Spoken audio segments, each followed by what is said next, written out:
People are staring at me, but I really don't care.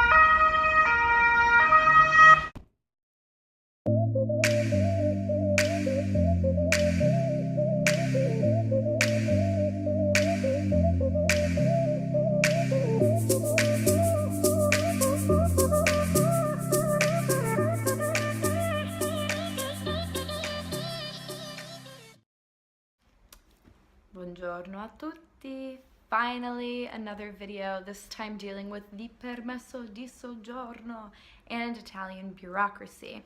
The other day, like last month, when I was finally officially applying for my Permesso di Soggiorno, I had an awful day with Italian bureaucracy. Something that should have taken 1 hour ended up taking like 3. Lots of tears happening, lots of running back and forth, like 2 different post offices. The same office like 5 times, like it was a mess.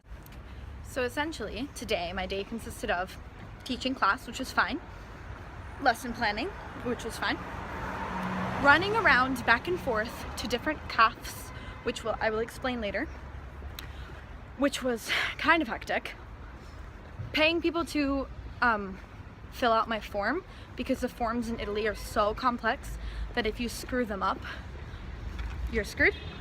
And you have to repay, reapply, do the whole thing over again. So I paid someone to fill out this form, went to a post office. Post office told me that the form was filled in correctly, ran back to the place,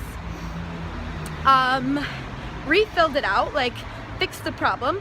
They told me that that post office doesn't know what they're talking about, to come to this one here.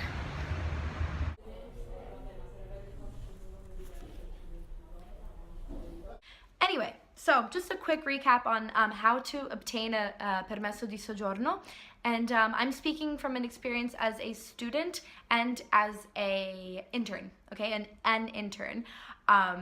So essentially, the documents that you as the applicant need to have are the following, right? So you need proof of medical insurance, which you can get through the Italian state.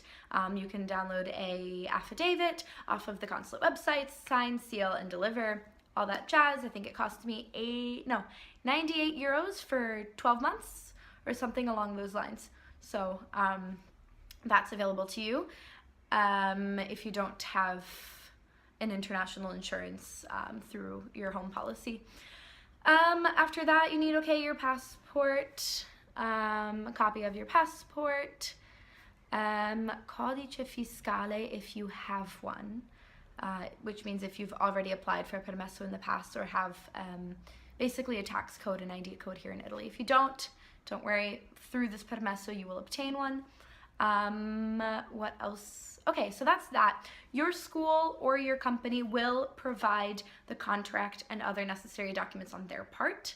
But the other steps that you as the applicant must do are go to the post office and pick up a kit giallo. This kit giallo includes all of the documents that you will need to fill out, like all of the forms that you will need to fill out.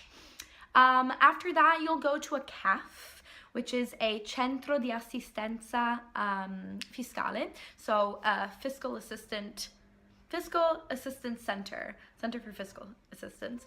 Basically what they do is they help you fill out documents and forms, because Italian bureaucracy is very, very intense.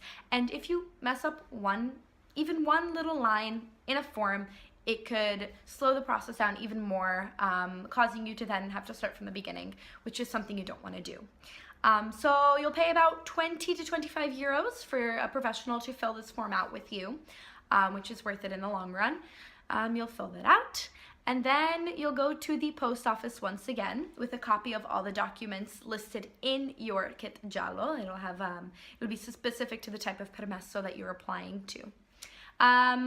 Before you submit your kit giallo at the post office, you must buy a 16 euro bollettino. So it's a little sticker stamp, sticker stamp that you put on your Permesso di Soggiorno application, and you pick this up at the tabacchi. Yes, and it's 16 euros. Then you pay 70 euro 46 at the post office. And then you pay another 30 euro at the post office, totaling the sum of 116 euro and 46 cents. It's quite expensive for the application, but c'est comme ça, right? È così. It's like that. Ale! Vuoi dire ciao? Vuoi dire ciao?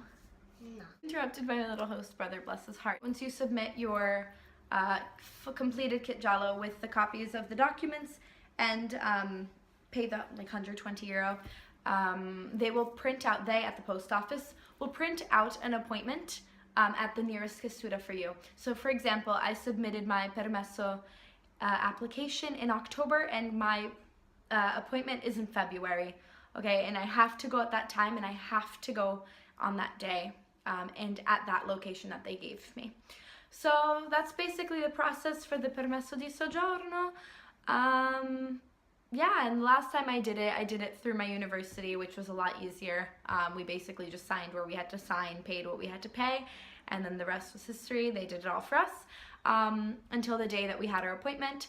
And at this Permesso di Soggiorno appointment, you take your fingerprints, so you will become registered in the Italian system, and then basically they interview you, just asking you, what your purpose here is, and just go over your documents with you. It's super simple. After that, a few months later, a Permesso di Soggiorno card arrives. It's an ID card with a codice fiscale, so your fiscal code in Italy, and your photo. And then with that, you are here legally as a resident. Yeah, so I made the process seem a lot shorter than it is. I don't want to scare anybody, but it's quite a run back and forth.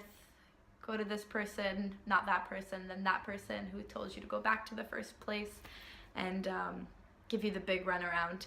But besides that, it's all pretty easy going, and yeah, my time here in Milan has been phenomenal so far. Fantastic city, international, full of art and fashion and music and just, life, and I love every second of it.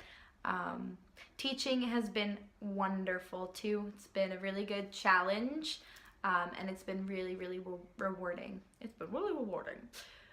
It's been extremely rewarding. So yeah, that's it for me, and ci sentiamo presto. Ciao!